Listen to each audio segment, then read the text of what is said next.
Hello বন্ধুরা, ভিডিওটা কেউ স্কিপ করে পেরিয়ে যাবেন না। আজকে আমি চলে এলাম পানোরিয়া আশ্রম। এইখানটায় এই যে গাছটা দেখতে পাচ্ছেন, এই গাছটা সেই নিম গাছ যেখানে আমাদের গৌরাঙ্গ মহাপ্রভু এসে বিশ্রাম নিয়েছিলেন। তো আমি কাছের থেকে দেখাবার চেষ্টা করছি। এই দেখুন, এই যে সেই নিম গাছ, যে নিম গাছের গোড়াতে আমাদের গৌরাঙ্গ মহাপ্রভু যখন ক্লান্ত অবস্থাতে এখানে বিশ্রাম নিয়েছিলেন। তো আমি আজকে এলাম, এসে তো আমার খুবই ভালো লাগলো জায়গাটা দেখে। দেখতেই পাচ্ছেন চারিদিকে কত সুন্দর বাঁধিয়ে রেখেছে, কত সুন্দর পরিবেশ।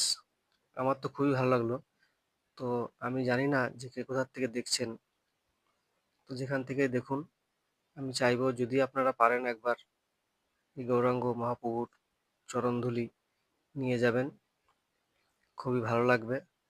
তো আমি আর কিছু বলছি না, সকলকে জয় নিতাই বলে ভিডিওটা এখানে শেষ করছি।